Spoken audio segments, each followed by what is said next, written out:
सर्दियों के मौसम में ससुराल का हाल। सुबह के 8 बज गए हैं और अभी तक नाश्ता नहीं तैयार हुआ। मुझे ऑफिस जाने के लिए देर हो रही है। जल्दी से मेरे कपड़े प्रेस कर दो और हाँ, मेरे लिए गर्म पानी भी कर देना। देखा पिंकी, हम यहाँ ठंड में बर्तन धो रहे हैं, कपड़े धो रहे हैं, खाना भी हम बनाए, झाड़ू पोछा बर्तन बासन सब कुछ हम करें। और एक ये है महानुभव कि एक अपना कपड़ा भी प्रेस करके नहीं पहन सकते और नहाएंगे भी गर्म पानी से। हाँ दीदी, औरतों की जिंदगी ही ऐसी होती है, कितना भी करो पर कोई फायदा नहीं। पर अब आप चिंता मत करिए, मैं आ गई हूँ ना। अभी तो तुम नई नई आई हो ना, इसीलिए हल्के में ले रही हो। कुछ दिन रुक जाओ तब पता चलेगा। मतलब दीदी, अरे कुछ नहीं। अरे तू रुक जा, मैं आती हूँ। सासू माँ को चाय देके, सुबह से 3 बार चाय पी चुकी हैं, फिर भी बोल रही हैं अरे चाय हो गया क्या। अरे बहू, बस चाय लेके आई हो। चाय के साथ थोड़े भजिए, ब्रेड पकोड़े, कुछ नमकीन ले आती। हाँ मम्मी जी, कह तो आप सही रही हैं, लेकिन ठंडी इतनी है कि कुछ काम करने का मन ही नहीं करता। लो, अब काम करने के भी बहाने हो गए ना। जब हम लोग तुम्हारे उम्र के थे तो ना जाने कितने कितने काम करते थे और ठंड तो हमसे कोसों मील दूर भागती थी। अच्छा मम्मी जी, इसी बात पे आप ये थोड़ा पालक बना देती तो अभी गर्मा गर्म पालक के पकौड़े बना के लाती हूँ आपके लिए, और साथ में चाय भी। अरे हाँ बहू, कर तो मैं दूंगी, लेकिन मेरी नजर काम नहीं करती है ना, तुझे तो पता है। अब इसके चक्कर में अगर इस पालक में कीड़ा और चला गया तो काम का क्या है, तुम दोनों मिल बांट के कर लो। काम के ना काज के, दुश्मन अनाज के। रे बाबा, इतना बर्तन मेरे से तो ना हो पाएगा मैम साहब। आपकी सास बोली थी कि ठंडा आने दे, तेरा पगार बढ़ा देंगे। ठंडा आने के साथ साथ अब तो जा भी रहा है, 1 रुपया भी ना बढ़ाई। मेरे से तो ना हो पाएगा इस ठंड में। मैंने तो बोल दिया कि मैं एक ही टाइम काम करेगी और एक ही टाइम का बर्तन धोएगी। ये 4 टाइम का बर्तन कौन धोएगी रे बाबा। अरे एक टाइम का बर्तन क्यों धोएगी तू? जब खाना 3 टाइम बनता है तो तीनों टाइम का बर्तन धोएगी ना। अरे मैम साहब, आपका खाना 3 टाइम नहीं, दिन के 6 टाइम बनता है। और बर्तन देखिए आप, 5 डलिया भर के तो बर्तन ही होता है। मैं तो नहीं कर पाएगी भाई आपके घर। अगर नहीं मांगता है तो मेरा हिसाब कर दो, आप मेरा हिसाब कर दो, कोई दूसरी देख लो।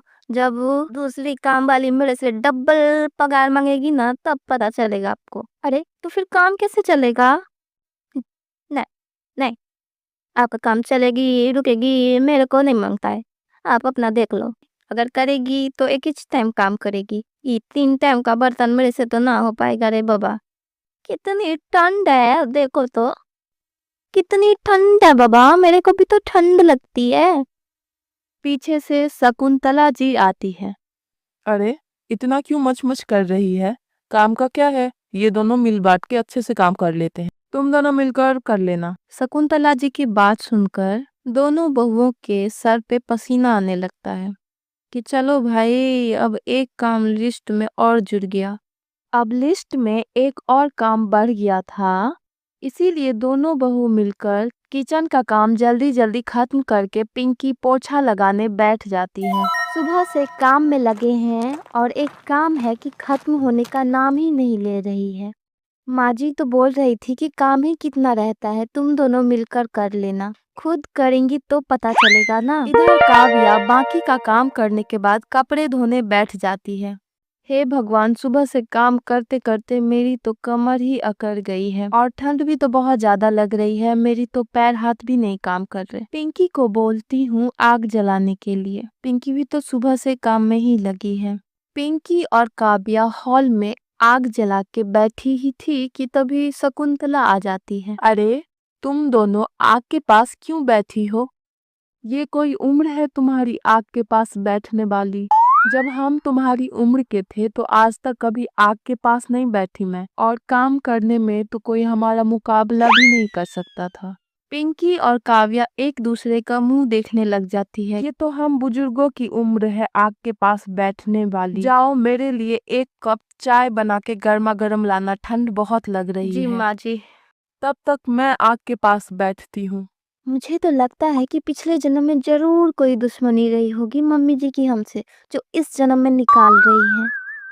दोनों बहू उठकर किचन चली जाती है, शकुंतला को चाय बना के देती है और फिर काम करते करते रात हो जाती है। फिर अगली सुबह, अरे दीदी, किचन में तो एक भी सब्जियां नहीं है, आज क्या बनाएंगे खाने में? हाँ छोटी, क्या तो तू ठीक रही है, माँ जी को बोलती हूँ, पापा जी को बोलेंगे सब्जियां ला देने के लिए। इससे पहले ही शकुंतला काव्या को आवाज लगाती है, अरे बहू, आज खाने में क्या बनेगा? माँ जी, घर में तो एक भी सब्जियां नहीं है, आप पापा जी को बोलिए ना, ला देंगे। अरे बहू, वो घर में रहेंगे तब बोलूंगी ना। वो तो सुबह होते ही त्रिपाठी जी आए थे, उन्हीं के साथ घूमने के लिए चले गए हैं। तुम दोनों ही मिलकर चली जाओ सब्जी मंडी, पास ही में तो है। वहां से हरी भरी सब्जियां ही लेना, और थोड़ी ना गाजर भी ले लेना साथ में। सर्दियों के मौसम में भाई गाजर का हलवा साथ में हो जाए तो बात ही क्या है। आ हा हा हा। पिंकी और काव्या बाजार जाकर हरी हरी सब्जियां ले आती है। अरे बहू, आ गई तुम? कितना टाइम लग गया आने में। जाओ, मेरे लिए एक कप गर्मा गर्म चाय बना देना। जी पापा जी। माँ जी, अतुल जी, आप लोग खाली बैठे हैं तो थोड़ा ये मदद कर दीजिए ना। ये मटर और थोड़ी हरी साग है, आप लोग इधर थोड़ा बना देते तो हम लोग जाके किचन में जल्दी जल्दी खाना बना लेते। अरे बहू, सुबह से बिल्कुल आराम नहीं मिला है, घुटने में बहुत दर्द हो रही है, मैं तो जा रही हूँ थोड़ा आराम करने के लिए। हाँ मम्मी जी, बिल्कुल। आप सुबह से बस आराम ही कर रही हैं, आपके घुटने में तो दर्द होगी ना। जाइए, आराम कर लीजिए। बहू रानी, तुम दोनों को बातों में उलझाना बड़े अच्छे से आता है, लेकिन हम लोग उलझने वाले हैं नहीं। इसलिए अब तुम दोनों जाओ और जल्दी जल्दी खाना गर्मा गर्म बना के लाओ। तुम दोनों मिलकर बना लो ना, कितना टाइम ही लगेगा। हाँ, लेकिन खाना जरा तुम दोनों बहुत जल्दी बना लेना। अब ये ठंड के मौसम में देर से खाने की मुझे आदत नहीं है, पचता नहीं है ना। पिंकी, ये सब तो बिना काम किए ही थक जाते हैं, और एक हम है कि हमारे शरीर तो रोबोट से बने हुए हैं, हम तो कभी थकते नहीं, इंसान ही नहीं है ना हम। हाँ दीदी, क्या कर सकते हैं, काम तो करना ही पड़ेगा, और ऊपर से ये ठंड का आलम। इतनी ठंड है कि काम करने वाली भी नहीं आ रही है, वो तो बोल रही थी कि बस एक टाइम ही आऊंगी, जैसे तैसे करके मैंने तो उसे मनाया है, बाकी काम तो हमें ही करना पड़ेगा, झाड़ू पोछा बर्तन बासन। पिंकी और काव्या मिलकर मटर की सब्जी, मेथी के पराठे और जैसे ही गाजर का हलवा बनाती है, शकुंतला जी की नाक में बेडरूम तक खुशबू पहुंच जाती है। बेडरूम से निकलकर भागते हुए शकुंतला जी बाहर आ जाती है। ऐसा क्यों लग रहा है कि बहू गाजर का हलवा तैयार हो गया है? आ हा, बहुत अच्छी खुशबू आ रही है बहू, जरा एक चम्मच लाके चखा देना। जरा लाकर दिखा देना, देख रही हो पिंकी, ऐसे तो इनसे चला नहीं जाता, सुबह से कमर में दर्द हो रही है, और जैसे ही गाजर हलवा का खुशबू इनके नाक तक पहुंचा है, देखो कैसे भागी भागी चली आई। हाँ मम्मी जी, आई। बहू, क्या ही मस्त गाजर का हलवा बनाई हो, तूने तो हमारी आत्मा ही तृप्त कर दी। हम भी अपने जवानी में अपनी सास को बढ़िया बढ़िया खाना बनाकर खिलाते थे। बहू का काम ही होता है अपनी सास को बढ़िया बढ़िया खाना खिलाना। जी मम्मी। तभी दरवाजे की घंटी बजती है।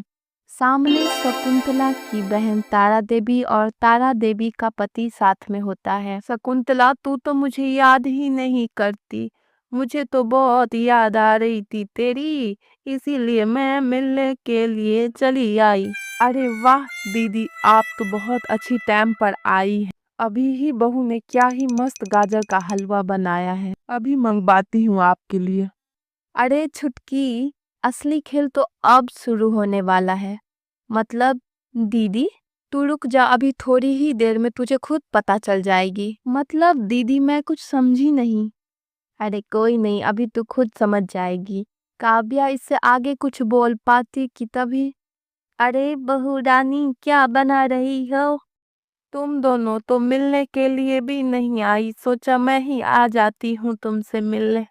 अब बड़ी हूँ तो क्या हो गया, और एक तुम दोनों हो कि कब से खड़ी हूँ, पैर भी अभी तक नहीं छुआ। हाय, यही संस्कार है तुम्हारे। काव्या तो बहुत मन ही मन मुस्कुरा रही थी, क्योंकि उसे पता था कि 5 साल से यही डायलॉग रिपीट पे रिपीट हुए जा रहा है। लेकिन इधर पिंकी सुन के परेशान हो रही थी कि भाई ये क्या हो रहा है, ये कौन सा मिसाइल है जो आकर सीधा हम पे ही फट गई। दोनों बहू मिलकर मौसी जी की जल्दी से पैर छूती है। नहीं मौसी जी, ऐसी कोई बात नहीं है, आपको ऐसा क्यों लगा? दरअसल हमें आपके आने की आहट पता नहीं चली ना, इसीलिए। मना लिया मौसी महारानी को। ये है हमारी मौसी जी, जो तिल का तार और राई का पहाड़ बनाने में बहुत एक्सपर्ट है। इनसे तुम बच नहीं पाओगी सोनी। मतलब दीदी, आप ये क्या बोल रही हैं मुझे? हाँ, अरे डरने की कोई बात नहीं है, मैं हूं ना। तुम बस देखती जाओ कि अब असली खेल शुरू कैसे होता है। अरे शकुंतला, देख मुझे न वो मक्के की रोटी और सरसों का साग खाने का बड़ा ही मन है। अरे दिन हो गए हैं खाए हुए, और कुछ साथ में जरा अलग से बना देना। हाँ दीदी, मैं बोलती हूँ, काव्या बना देगी। तभी दोनों बहू को बाहर से आवाज सुनाई देती है। जी मम्मी जी, आपने मुझे बुलाया? तुम दोनों कान खोल के सुन लो, मेरी बहन आई है। मेरी बहन के लिए सरसों का साग, मक्के की रोटी, तिल का अचार और वो धनिये वाली चटनी, वो बनाना ना भूलना।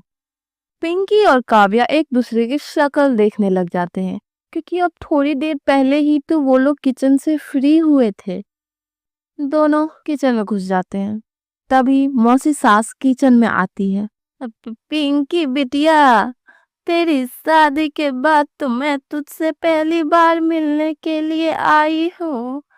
तो मेरे लिए कुछ वो क्या बोलते हैं, गिफ्ट गिफ्ट तो कुछ रखी होगी ना मुझे देने के लिए।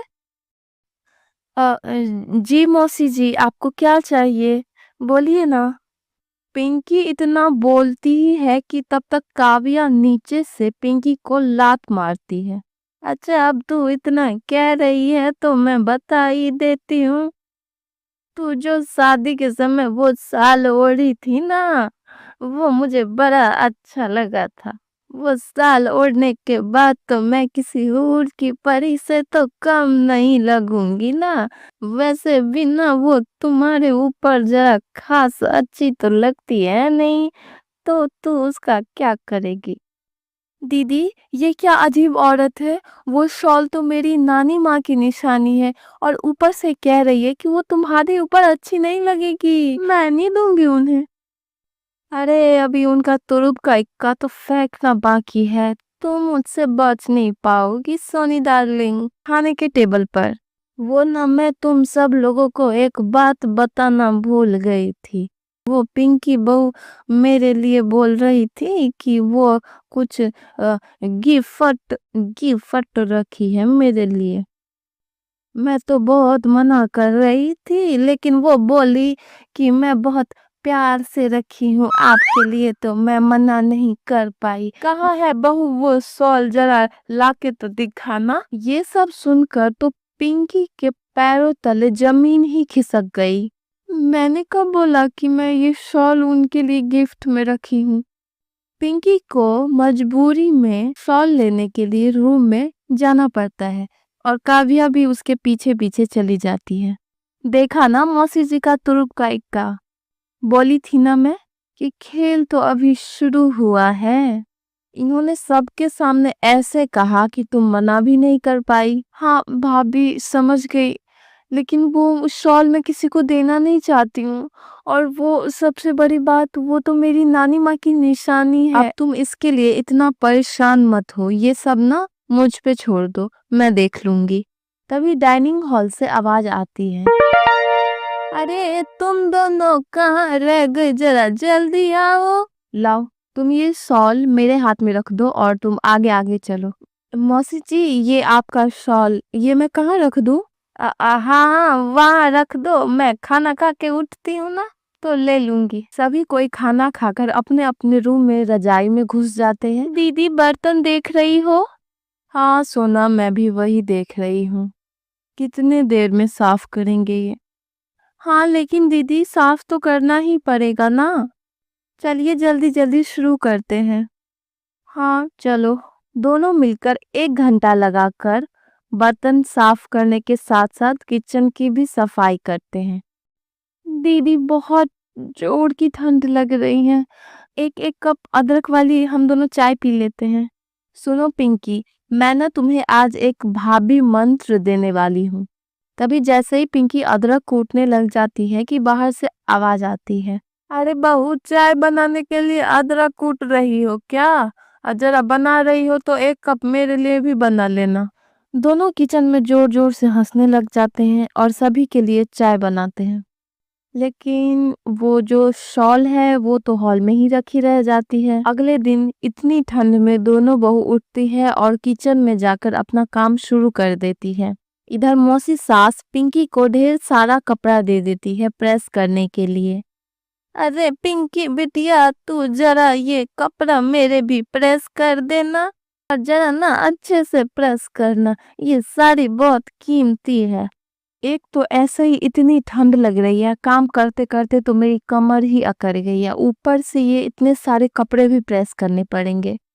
क्या हुआ मौसी जी, कोई दिक्कत है क्या? आप लोग इतना शोर क्यों कर रही हैं? अरे अरे, शोर करे तेरे दुश्मन। तू ना जरा ज्यादा भोली बनने की नाटक मत कर, मुझे सब पता है। तूने जो शॉल दी थी वो कहाँ गई? मतलब मौसी जी, मैंने तो वो शॉल वहीं रखी थी जहाँ आपने कहा था। अरे तो फिर कहाँ चली गई वो शॉल? थोड़ी देर में वो माहौल शांत हो जाता है। सभी कोई वो शॉल के बारे में भूल जाते हैं। कुछ दिन बाद मौसी जी भी अपने घर चली जाती हैं। फिर काव्या एक दिन पिंकी को अपने कमरे में बुलाती है। क्या हुआ दीदी, आप इतनी जल्दी जल्दी मुझे कमरे में क्यों बोली आने के लिए? कोई बात हुई है क्या? अरे 1 मिनट बैठो तो सही। और जैसे ही काव्या अपने कबर्ड में से शॉल निकाल के पिंकी को देती है, पिंकी चौंक जाती है, हैरान होके बोलती है, ये क्या दीदी, ये शॉल आपको पता थी तो आपने बताया क्यों नहीं? मौसी जी तो मुझे क्या क्या नहीं बोल रही थी, वो तो बोल रही थी कि तुझे देने का ही मन नहीं है। हाँ, वो बात अलग है कि मुझे सच में देने का मन नहीं था, लेकिन मैं तो देने के लिए तो गई थी ना। अरे जरा धीरे बोलो, दीवारों के भी तो कान होते हैं ना। जब वो अपने बारे में सोचेंगे तो थोड़ा हमें भी अपने बारे में तो सोचनी चाहिए ना। और इन लोगों का क्या है, इन्हें थोड़ी ना हमसे कोई मतलब है, हम तो यहाँ काम वाली हैं। यही भाभी गुरु मंत्र है, समझी?